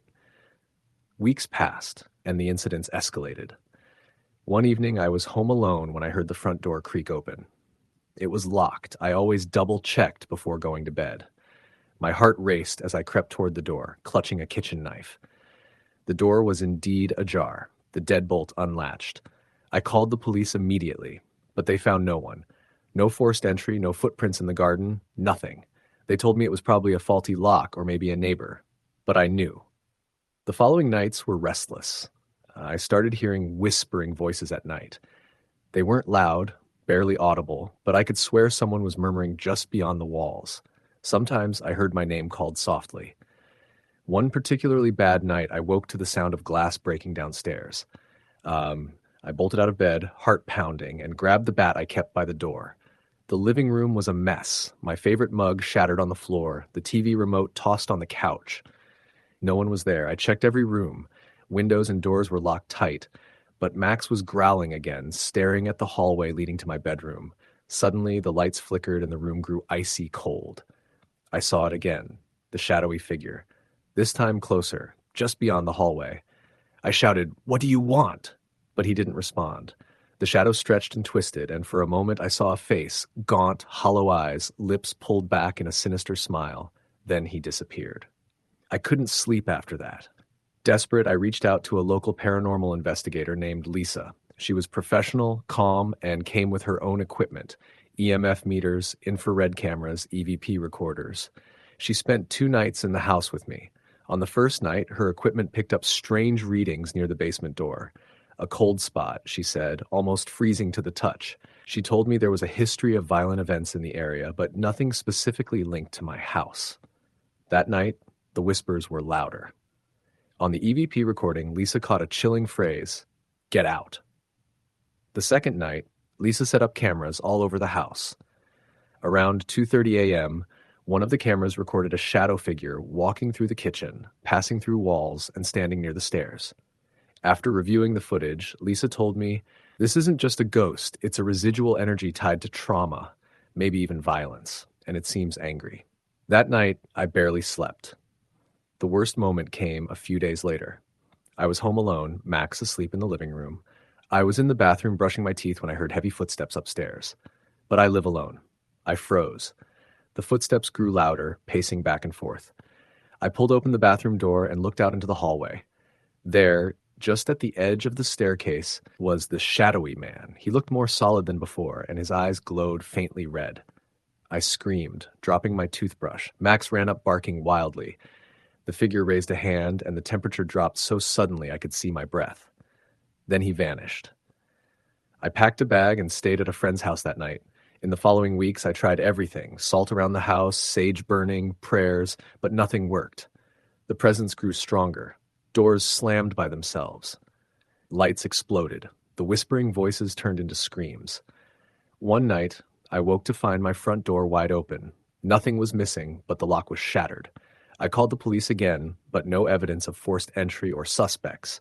The house was no longer safe. I sold it at a loss and moved to a different state. But I still carry the nightmares with me. Sometimes in the dead of night, I swear I hear those footsteps, feel the icy breath of the shadow man. I don't know who he was or what he wanted. Maybe he was a victim, or maybe something far worse. All I know is that sometimes when you invite yourself into an old house, you don't just get the home, you get the history, the pain, and sometimes the darkness that refuses to let go. Story the end. It happened in the spring of 2016, in a quiet neighborhood just outside Fort Collins, Colorado. I had moved there with my girlfriend Claire 2 months earlier after we landed decent jobs, me as a network technician and Claire as a veterinary assistant. We were renting a small two-bedroom house near a patch of forest. Nothing fancy, but it had charm. Wood paneling, a small garden out back, and a screened-in porch that looked out over a meadow. It was peaceful. Too peaceful in hindsight. From the moment we moved in, Claire complained about the house having bad energy. At first, I thought she was just stressed from the move. She said the shadows in the corners of the rooms felt too deep, like they weren't cast by anything natural. The first week, she claimed she heard someone whispering her name while she was alone in the shower. But when I came running after she screamed, there was no one there. I told her it was probably the pipes or maybe even her imagination. I tried to be supportive, but I didn't believe in anything supernatural. That changed. The first truly odd thing I experienced came one night around 3 a.m. I had stayed up late working on a server issue for my job. Claire was already asleep. I stepped out onto the porch to have a cigarette before heading to bed. The meadow was dimly lit by the moon, but clear. As I exhaled the smoke, I noticed a figure standing by the edge of the forest line. At first, I thought it was a deer or maybe a neighbor walking a dog, but this figure wasn't moving. It was tall, unmoving, and shrouded in what looked like a long, dark coat. I stared at it for a full minute. When I finally called out, "Hey, you okay out there?" It vanished. Not walked away, just blinked out. I didn't tell Claire. A week passed. Things got stranger. Claire found muddy footprints in the living room early one morning, though we never wore our shoes inside. The sliding back door was slightly ajar, even though I had locked it the night before. We checked the security camera we'd installed pointing at the back porch, but the footage had frozen for 3 hours, from 2:17 a.m. to 5:22 a.m., with no explanation. I wanted to call the landlord and maybe even the police, but what could we say? Something invisible walked into our home and erased our camera feed. We tried to put it behind us, but then the dreams started. Claire would wake up screaming, saying someone was standing at the foot of the bed, whispering to her in a voice that sounded like mine, but twisted and wrong. She insisted it said things I never would. Cruel things, violent things. Sometimes she'd wake up with scratches along her legs or arms.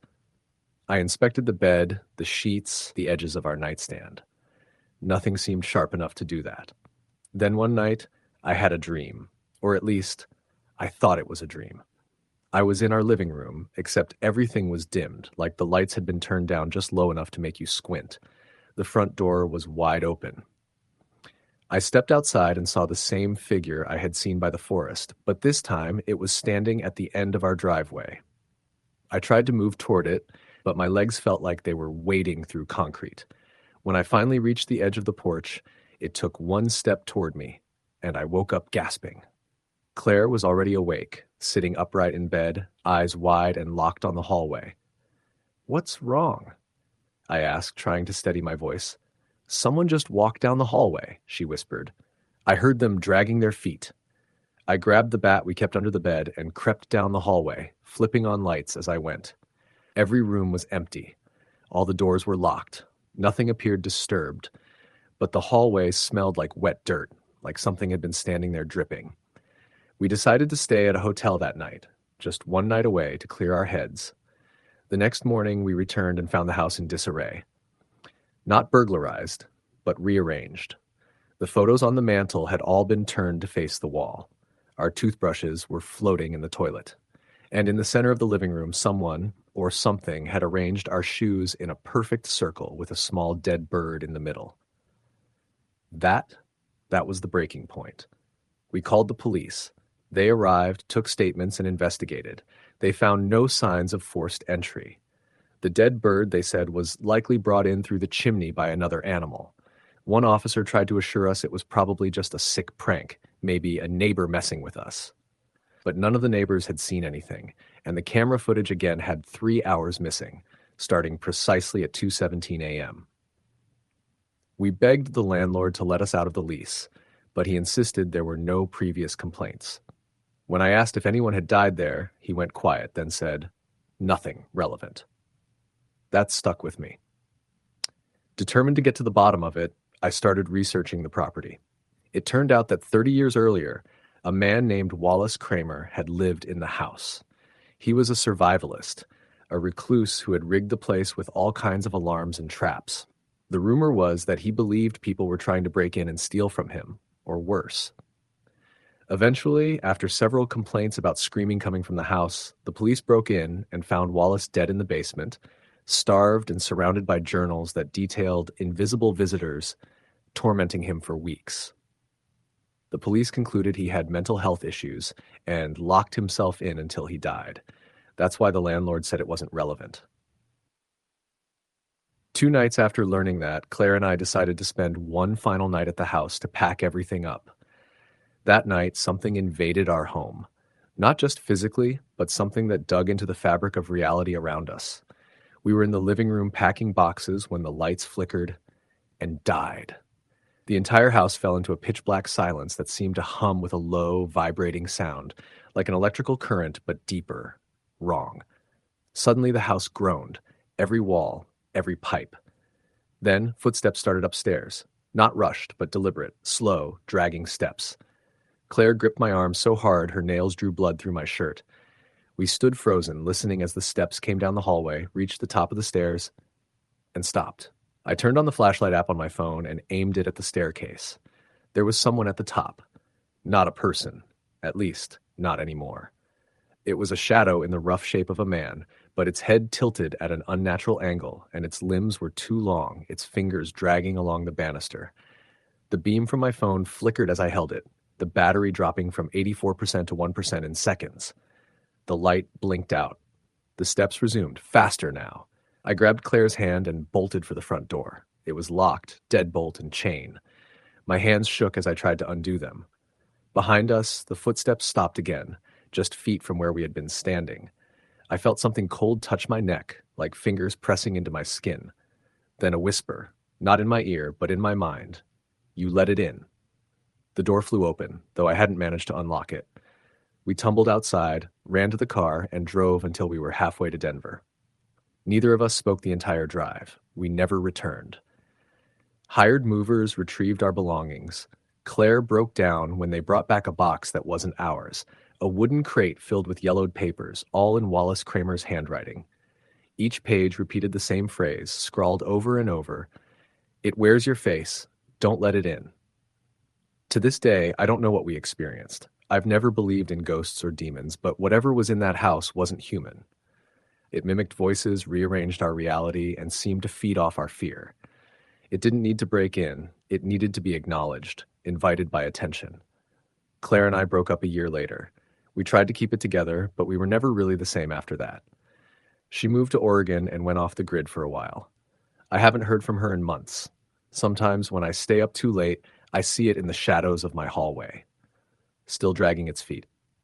Story the end. It was the summer of 2009 when I first moved to my own place in rural Georgia. I was 26 at the time, working as a mechanic in a small shop just off Route 78.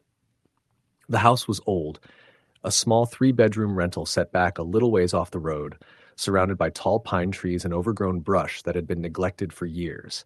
It was cheap, and it was quiet, which was exactly what I wanted.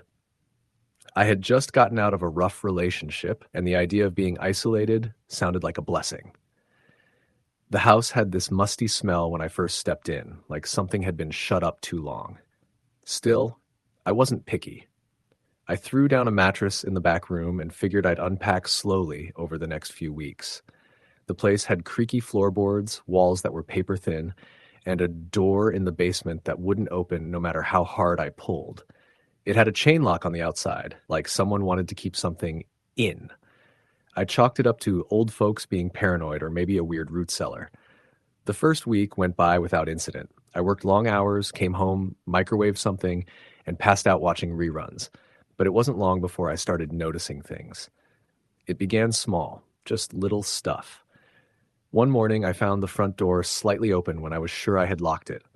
Another night, I came home to find all the kitchen drawers pulled open like someone had been searching through them. I thought maybe I was just being forgetful. Maybe I was tired. Maybe I didn't actually shut the door. Then I started hearing things. It started with thumps in the middle of the night, deep, muffled thuds, like something heavy being dropped on the wooden floors downstairs. I'd wake up around 2 or 3 a.m., and the sounds would always come from the same part of the house, right above the basement door in the living room. Sometimes there'd be a scraping noise, like wood dragging across the floor, followed by silence. I'd go downstairs with my old aluminum bat in hand, heart pounding in my chest. Every time I found nothing. Just that basement door, chained up like always. Nothing looked out of place, no signs of forced entry. I started sleeping with the lights on, just in case. After the second week, I told my coworker Mike about it. He was a good old boy, raised in that town, and he looked at me dead serious when I mentioned the house. "Man, is that the old Richards place?" he asked. I nodded. "That house is bad news. I wouldn't stay there too long." He told me a story about the family that had lived there 10 years ago, a husband, wife, and their teenage daughter. They kept to themselves mostly, but folks in town whispered about how strange they were. Said the girl never went to school. Neighbors heard screaming some nights, but no one ever called the police. One day, the entire family just vanished. Car in the driveway, dishes still in the sink, doors locked from the inside. Sheriff did a welfare check, found nothing. No signs of struggle, no bodies, just gone. Mike said the house sat empty until I moved in. Landlord never told me any of that. That night I couldn't sleep. My skin itched like my body was trying to warn me of something. I lay in bed listening to every creak and groan of the old wood, every rustle outside the window. At 3:17 a.m. I heard footsteps, heavy, deliberate, on the stairs, not up to my room, down, toward the basement. I got up and tiptoed down the hall, careful not to make a sound. When I reached the stairs, I stopped. From where I stood, I could see the living room clearly. The chain on the basement door was swinging, not wildly, just a slow, gentle sway. Something had opened it. I felt sick. The bat was still in my room, but I didn't dare go back. I stepped down slowly, feeling each step give a small creak. The air felt heavier the lower I went, like breathing through cotton. I reached the door and gently touched the chain. It was cold, unnaturally cold. But the lock hadn't been opened. It was still latched. I pressed my ear to the door. Nothing. Then, bang! Something slammed into the other side so loud I stumbled back and fell on my ass. My breath caught in my throat. I scrambled backward until I hit the wall, eyes locked on that door. I waited for the chain to snap, for the thing behind it to burst out. But nothing happened. No sound.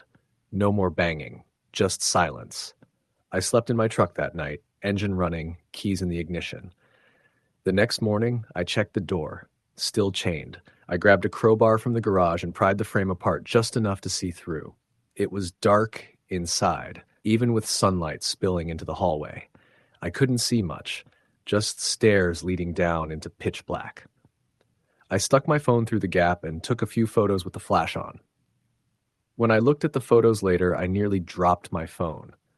In one of them, just at the edge of the light, there was a girl, maybe 17 or 18, dressed in what looked like a white nightgown. Her head was tilted downward, but her hair hung in front of her face, so I couldn't see her expression. She stood perfectly still, arms at her sides. She wasn't there when I took the photo. I left the house that day and went to stay with Mike. I didn't even pack. Just grabbed my wallet and left. I called the landlord from the gas station, told him what I saw, told him to send someone to check the basement. He laughed it off, said I was probably just having a nervous spell. That night, I drank myself to sleep on Mike's couch. 2 days later, the police showed up at Mike's place. They said my house had been broken into. One of the neighbors reported seeing lights flickering inside around midnight. Cops went to check it out, found the front door wide open, no signs of forced entry, nothing stolen. But what they did find was worse. They found bloody handprints leading from the basement to the kitchen, small ones, like a child's. The chain on the basement door had been torn clean off. No tools, no damage to the wood, just torn. They never found anyone inside. No one living, anyway. Mike and I drove over the next day, and I stayed on the edge of the property while the police walked us through what they saw. They wouldn't let me in, said it was now part of an open case. But I caught a glimpse through the kitchen window. On the wall, someone or something had written something in red. Shar, let her out. I broke the lease that week. Landlord threatened legal action, but I didn't care. I moved in with my sister in Atlanta, and I haven't been back since. Every now and then I think about the girl in the photo, about what might have been locked in that basement for all those years. I don't know if she was a ghost or something worse, but I know she wasn't alone down there. A few months later, I got a call from Mike. He sounded shaken. Said he'd heard from one of the deputies that the girl had been seen again by a hunter camping near that area. Said she walked right into his campsite and stood at the edge of the firelight, silent, staring. When he reached for his gun, she vanished into the trees. That hunter packed up and left before dawn. Told the story to a bar full of people the next day. Nobody believed him, but I did. I still sleep with the lights on, even here in the city, because sometimes when I wake up in the middle of the night, I swear I can hear footsteps in the hallway. Slow, careful, like someone who doesn't want to be noticed. And once, just once, I thought I saw a pale face peeking at me from the crack in my closet door. Story the end. It was mid-February in a quiet neighborhood just outside of Athens, Georgia, when everything in my life changed. I had moved into the house on Kinney Drive barely a month earlier. The place was modest, a one-story ranch-style home with chipped white paint and creaky wooden floors. But it was mine, bought with the little savings I'd scrounged together over a decade of working night shifts at the local hospital. It had a strange charm. Ivy-covered walls, a big front porch, and a little backyard that dipped into a line of pine trees. The house had been on the market for a while, and the price was lower than it should have been for the size and location. When I asked the realtor why, she hesitated and only said, "Some people just didn't feel comfortable here." I figured that meant drafty windows or maybe the occasional raccoon in the attic. I liked solitude anyway. I moved in during a cloudy weekend with rain spitting down the whole time. My friends helped unload the U-Haul, but they didn't linger long. By nightfall, I was already alone in the house, boxes piled high in the corners of every room. I made a little nest on the living room couch and fell asleep watching old episodes of Unsolved Mysteries. For the first few nights, everything was normal. I worked the 3 p.m. to 11 p.m. shift at the hospital and came home to silence. It was peaceful in a way I hadn't known in years. But around the 5th night, I noticed something strange. I came home and the front door was slightly ajar. I was sure I had locked it that morning. Still, I chalked it up to the latch being old. Maybe I hadn't pulled it shut all the way. Then, 2 days later, I came home to find the hallway closet wide open and a picture frame face down on the floor. The glass was cracked. I didn't remember knocking it over, and I was meticulous. I had only hung that picture the day before, and I know I centered it. The frame had held a photo of my mother and me when I was a child. After seeing it shattered, something cold clenched in my stomach. I bought a new deadbolt that weekend, the kind that had a number pad instead of a key. I also installed a small camera over the front door. My neighbor, an older man named Daryl, helped me get it set up. He had lived on the block for over 20 years and didn't seem to think much of my concerns. "You're probably just spooking yourself," he said with a chuckle. "This street's as quiet as a cemetery." It was an unfortunate comparison, and it stuck with me. A few days later, I checked the camera footage and saw something that made my blood run cold. At exactly 2:43 a.m., the camera showed the front door slowly opening. Not kicked or forced open, just easing inward as if someone had a key. No one appeared in the frame. The porch light was on, yet there was no shadow, no figure. The door opened halfway and then shut again. Nothing more. I replayed the footage at least 20 times. The timestamp didn't lie. I called the police. 2 officers came by the next morning and did a walkthrough. They found nothing, no signs of forced entry, no fingerprints, nothing disturbed. They told me maybe it was a glitch with the camera or a draft. I could tell they didn't believe anything happened. But I knew what I saw. That same night, I didn't sleep. I sat on the couch, clutching a fireplace poker, lights on in every room. Around 3:15 a.m., I heard a sound from the back of the house, a soft thump, like someone dropping a shoe. I tiptoed toward the source, the guest bedroom, which I hadn't fully unpacked yet. The door was slightly ajar. I nudged it open and flipped on the light. There was no one there. But on the floor, lying sideways, was a cardboard box I had sealed the day I moved in. The tape had been peeled up, neatly, as if someone opened it carefully. I knelt down and looked inside. It was filled with old books and knickknacks, mostly from my college years. On the very top was a yellowed paperback I hadn't seen in years. The Shining. I hadn't packed it on top. I would have remembered. I left the house that night and checked into a motel. I didn't go back until the following afternoon. My plan was to get the rest of my things and stay with my sister in Macon until I could figure something out. But when I returned, nothing looked out of place. The front door was locked. My lights were still on. Everything was quiet. I walked inside, nerves coiled tight. I checked every room. Nothing. The guest room door was shut again. The box untouched. It made me doubt my own memory. Maybe I had imagined some of it. Maybe the stress of work and moving had gotten to me. I ended up staying that night after all. Around 1 a.m., I was brushing my teeth in the bathroom when I noticed movement in the mirror. It wasn't behind me. It was in the reflection of the hallway behind the bathroom door. A shadow moved across the hallway, slow and deliberate. I froze, toothbrush still in my mouth, heart hammering. I turned to look behind me. The hallway was empty. I leaned closer to the mirror, convinced I had imagined it. But then I saw something else. Written faintly in the steamed-up portion of the mirror above the sink were two words, "Get out." I dropped the toothbrush in the sink and backed into the hallway. I didn't stop to gather anything. I ran straight to the front door and bolted to my car. That night, I drove to my sister's place in Macon and told her everything. She believed me, or at least she didn't mock me. We prayed together, and she insisted I see someone who could bless the house. A few days later, we brought in a local pastor. He was kind and didn't ask too many questions, just walked the rooms with a Bible and said soft, firm prayers. When we got to the guest bedroom, he paused. "This room feels unsettled," he muttered. "Has anything ever happened in here?" I told him about the box, the mirror, the door opening. He nodded but didn't explain. "Just spent extra time in that room. I tried to live there again. I really did. I moved back in a week later. Things were calm for a few days. But then came the banging. It started at 3:33 a.m., always the same time. 3 loud knocks from somewhere inside the house. Not at the front door, not at the back, inside. Like a fist pounding against the inside of the walls. I would wake up drenched in sweat. I tried recording it once on my phone, but when I checked the audio the next day, there was nothing. Just static.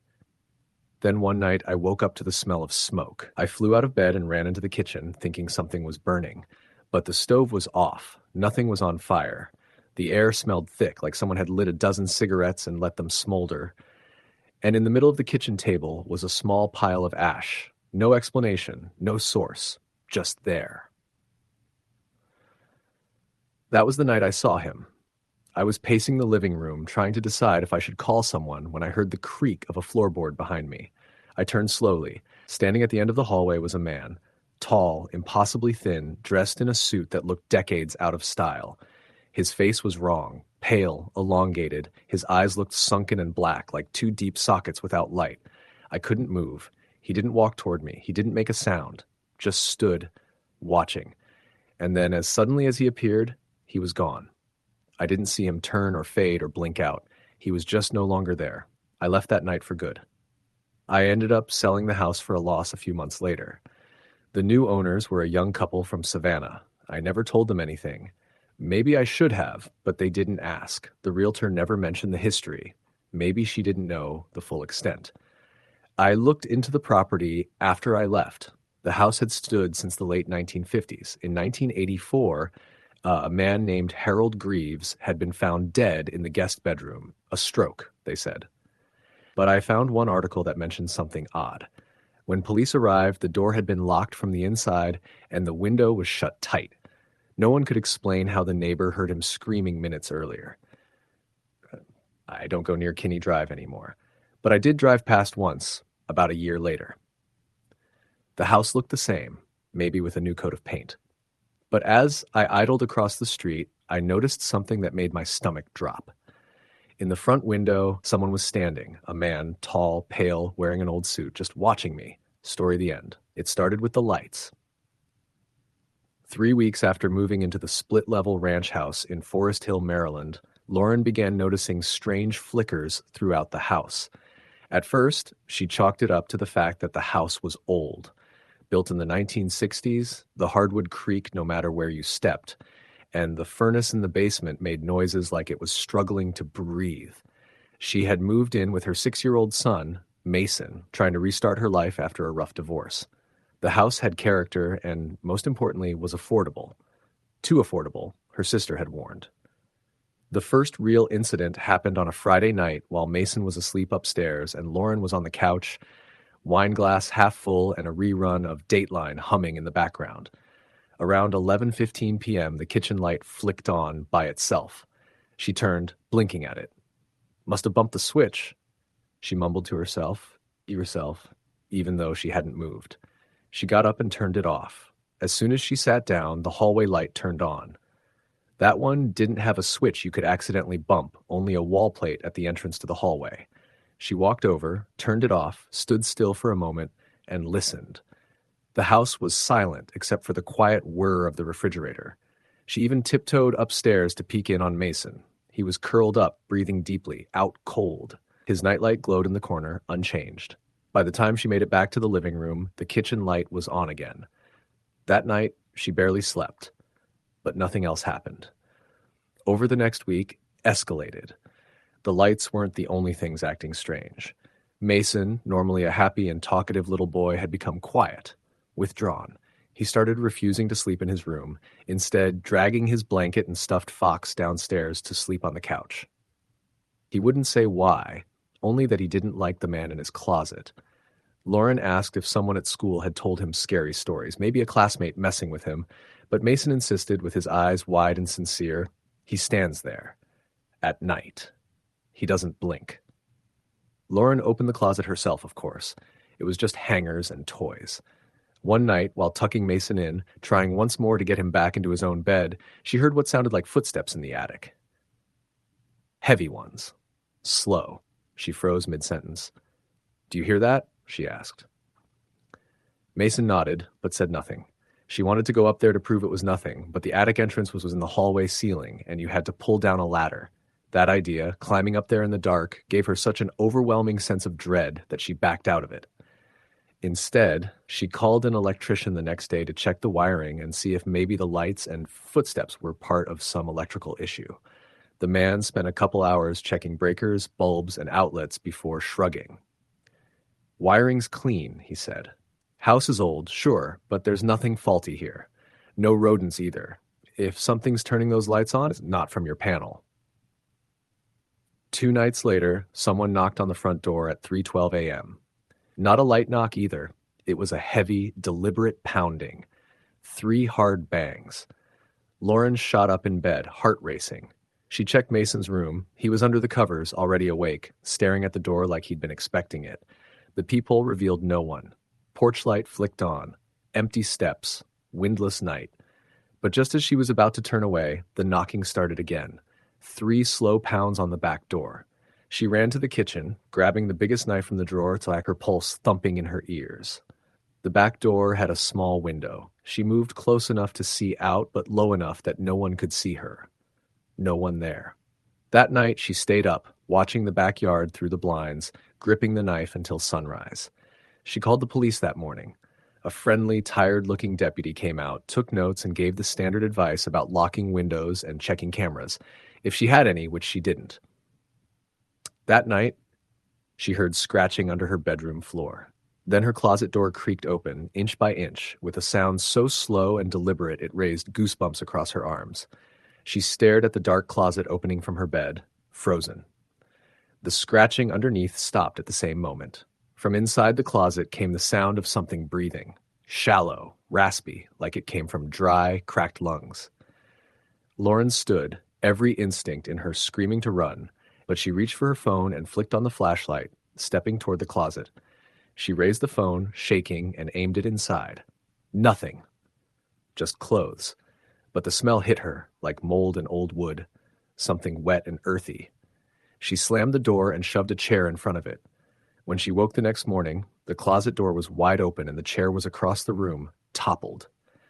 She called her sister in a panic, telling her everything. "I swear to God, Gina, something is in this house. I don't know what it is, but it's in here with us." Her sister suggested a priest, or a medium, or just moving out. I can't just leave, Lauren replied. I spent everything getting this place. The next evening, Mason refused to come upstairs. He pointed to the ceiling and said, "He watches me from there now." The attic. She had enough. That night, after Mason fell asleep on the couch, she grabbed a flashlight and pulled down the attic ladder. It creaked like something ancient. The air that flowed down from above was cold, like winter. Her skin prickled as she ascended the rungs. The attic was small, mostly used for insulation and wiring. She scanned her flashlight around the space. There were footprints in the dust, bare, human, large, and not hers. They led from one end of the attic to the other, stopping at a section of the wall that had been cut away and roughly patched with particle board. She crouched and, with some effort, pried the board free. Behind it was a crawl space about 5 feet deep. Inside it was a small sleeping bag, a stained pillow, a stack of old newspapers, an empty peanut butter jar. Someone had been living in her attic. She ran downstairs and called the police. When they came, they confirmed her fear. The sleeping area was real. Someone had at some point used it, but it was abandoned now. Fingerprints were smudged and partial. No ID, no cameras. No way to know how long they'd been there. Maybe a squatter from before you moved in, the officer suggested. Came in through the attic vent. Happens more often than people think. They installed a lock on the attic door and gave her a personal number to call if anything else happened. It didn't help. The next night, she heard footsteps inside the walls, followed by a whisper in her ear as she lay in bed. "I'm still here." She bolted upright, heart in her throat. No one was in the room, but the air smelled like mildew again, and something worse, blood. She grabbed Mason's stuffed clothes into a backpack, and they drove to Gina's that night. She never spent another night in that house. But a week later, she got a call from the new tenants, a young couple. "Hey," the woman on the line had said nervously, "sorry to bother you. We just moved in. Did you ever notice anything weird in the attic?" Lauren hesitated. "Why do you ask?" "We were up there this morning and found writing all over the beams. It looks like someone wrote with a nail or something. Deep scratches, all over." "What does it say?" The woman's voice dropped. "It says, 'This is my house now,' over and over, and there's something else." Lauren waited. "It says, 'Don't let her back in.'" That night, Lauren had a nightmare. She was back in the house, standing at the foot of the attic ladder. Something called to her from above. A voice like her own, but twisted. She climbed, even though she didn't want to. At the top, the darkness opened into a wide mouth, and something pulled her in. She woke up sweating, gasping. The following morning, Gina found her standing in the hallway, staring at the closet, blank-eyed, sleepwalking. She hadn't sleepwalked since she was a child. After that, the dreams kept coming. Always the attic, always the whisper. She finally contacted a medium, a woman named Marla, who had come recommended through word of mouth. Marla visited the house with the new couple's permission. When she returned, she looked pale. "There's something wrong with that house," she said simply. "Not just a spirit, something else. It mimics. It hides. It feeds off fear." She showed Lauren the photos she took. In one, inside the attic, a face peered from the shadows, too large, eyes too wide, mouth open as if mid-scream. "I don't know what it is," Marla said, "but it didn't start with you, and it didn't end when you left." The house eventually went back on the market. It's been bought and sold 4 times since. No one stays long. Every so often, Lauren checks the listing. The attic is never mentioned in the description, but in one of the listing photos from a few years back, Lauren swears she can see something.